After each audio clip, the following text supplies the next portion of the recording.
Welcome to the deep dive. Yeah. Today, forget scrolling endlessly. We've done that for you. Yeah. We're zooming in on one specific resource. Yeah. The book, Mastering Amazon MemoryDB, a practical guide for developers and architects. Right. Think of this as a quick look, a focused preview, to help you figure out if this guide is what you need for leveraging in-memory databases in your work. Exactly. We've gone through it. And honestly, the thing that jumps out is how it balances being thorough with being genuinely practical. Okay. It's not just high-level stuff. It gets into the nitty-gritty of MemoryDB. So yeah, if you're a developer, an architect on AWS, and you're grappling with needing speed and durability. Which is pretty common these days. Totally. Then this book looks like it could be, well, really helpful for you. Okay, so let's unpack that a bit. Sure. Why might you, the listener, need this book? It seems to promise taking you way beyond just the basics of MemoryDB. It does. It hints at real depth, covering, the fundamentals, but also stretching into some pretty advanced deployment strategies. And it frames MemoryDB around that core challenge, right? Mm-hmm. Getting applications to run faster without compromising on, data safety or reliability. That's the tightrope walks. It really is. And the book highlights how MemoryDB, which importantly now supports both Redis and Valkey. Oh, right. Valkey compatibility is newer. Yeah, good point. Yeah. So it was built to address that exact need. Ultra-fast performance, low latency, but also high availability, making sure your data sticks around. Performance you can actually rely on. Precisely. And that's where this guide comes in. It's positioned as that practical handbook you'd grab when you need to really get your head around using MemoryDB effectively for those demanding applications. So if someone picks up this book, what's the starting point? Where does it begin? Well, the early chapters lay the groundwork, introducing Amazon MemoryDB itself. Makes sense. But crucially, it flags a big win right away for a lot of folks listening, that compatibility with Valkey and open source Redis. Ah, so if you're already a Redis user. Big advantage. You can likely bring over your existing knowledge, your tools, maybe even your data structures. Strings, lists, JSON, all that stuff might port over pretty smoothly.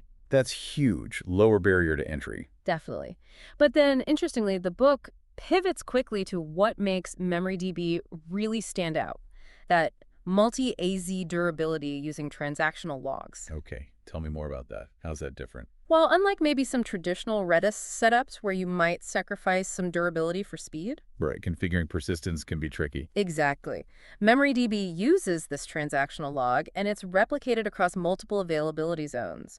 The book probably explains how this ensures your data is durable and consistent. So faster failover, less risk of losing data. That's the idea. Fast failover without that data loss anxiety. It's about offering both speed and data integrity, baked in from the start. That's a key takeaway the book seems to emphasize. So for anyone running critical apps where data loss is just not an option, that sounds like a game changer. It could be. And then the book walks you through the other building blocks. The cluster architecture. Like nodes and shards. Yeah, the nodes doing the work, how data gets split into shards for performance, parameter groups for tuning, subnet groups for networking, and ACLs access control lists for security. The foundational stuff you need to manage it. Exactly. The nuts and bolts you need to understand to build and run your MemoryDB setup effectively. And I imagine it probably tackles that common AWS question. Okay, but how is this different from ElastiCache or for Redis? Oh, absolutely. It sounds like the book dedicates real space to comparing them, defining MemoryDB as, a durable primary database. Versus ElastiCache, which is more typically a cache. Right. Primarily an in-memory cache. Yeah. And the comparison likely digs into the key differences: durability mechanisms, replication, potential data loss scenarios, latency profiles, and pricing models too. That section alone sounds super valuable for architects, making that strategic choice. It really could be, because it's not just about features, it's about when and why you choose MemoryDB over another option. It helps you place it strategically. So it's context as much as features. Precisely. And to drive the point home, the book likely showcases strategic use cases, things like real-time analytics. Where that speed is essential. Or using it as a really reliable, fast session store for web apps to keep things smooth for users, even under load. It shows its flexibility. Okay, so the fundamentals are covered well. What about when you need to push things further, advanced stuff? Yeah, the book seems to progress naturally into advanced capabilities and, importantly, DevOps practices. One really interesting feature covered is MemoryDB multi-region clusters. Ah, for global applications. Exactly. The book would likely explain how this lets you build apps with global availability and give users low latency local access, which is massive for worldwide services. How does that work under the hood? It probably gets into the underlying tech, those conflict-free replicated data types, or CRDTs. They're what enable that smooth data sync across regions without complex coordination, basically making your data available everywhere easily. Wow, okay. Global active capabilities. That's powerful. It is, and it doesn't stop there. The book also apparently covers vector search within MemoryDB. Vector search for AI and stuff. Yep. Becoming super important for things like retrieval augmented generation array for AI chatbots or building smarter recommendation engines. Right. The book likely details the actual commands, like the FT commands and the algorithms it supports, like FLECT and HNSW, giving you the practical know-how to build semantic search right into MemoryDB. So you might not need a separate vector database. Potentially, yeah. It could really streamline the architecture for a lot of those AI-driven apps. Imagine doing vector search on your primary durable in-memory store. That is pretty compelling. And then for folks working with more flexible data models, there's also coverage of using JSON within MemoryDB. Oh, nice. Like document storage. Sort of.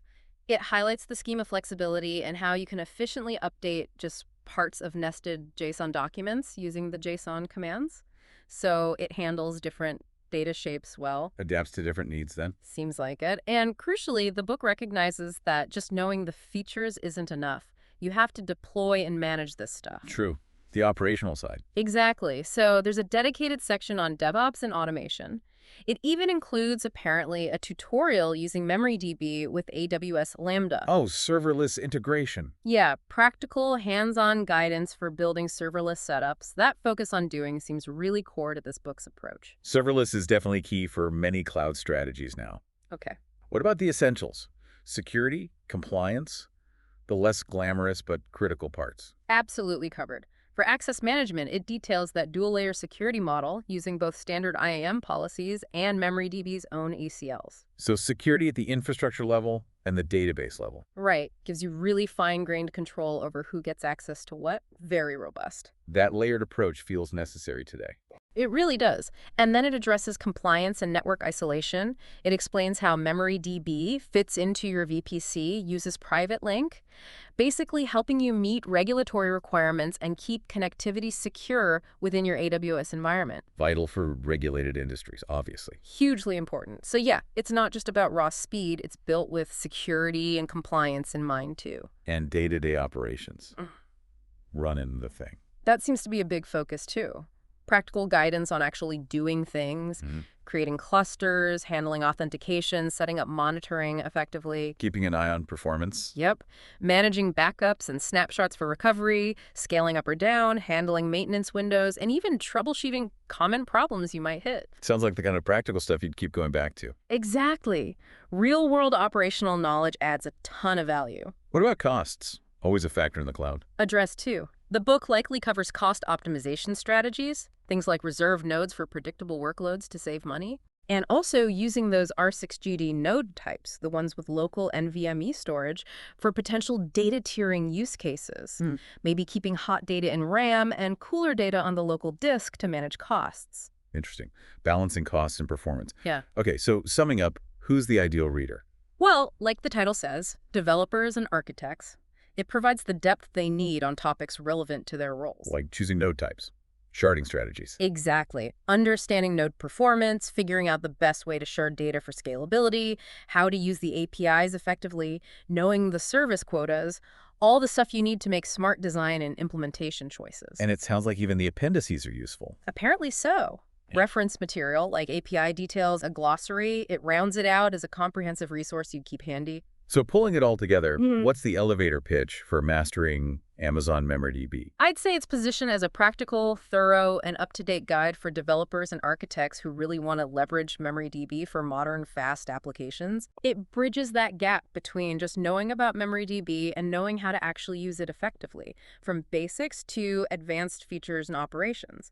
If you're building demanding apps on AWS, this looks like a solid roadmap. So it guides you from what is this all the way to optimizing complex setups. Seems like it. And it really reinforces that MemoryDB isn't just fast. It brings durability, security, and scalability to the table, too. Right. So whether you're just starting out with it or you're already using it and want to optimize, the book seems like a really valuable tool for your toolkit. Makes sense. If you need that blend of in-memory speed plus durability on AWS, investing time in this guide sounds like a smart move. Absolutely. Equips you to make better decisions and get the most out of MemoryDB for whatever you're building. Okay, great overview. And maybe a final thought for everyone listening. With applications demanding ever faster processing, lower latency, how might a durable in-memory database like MemoryDB detailed in this guide change the way you architect or build your next application? Something to ponder. Definitely food for thought.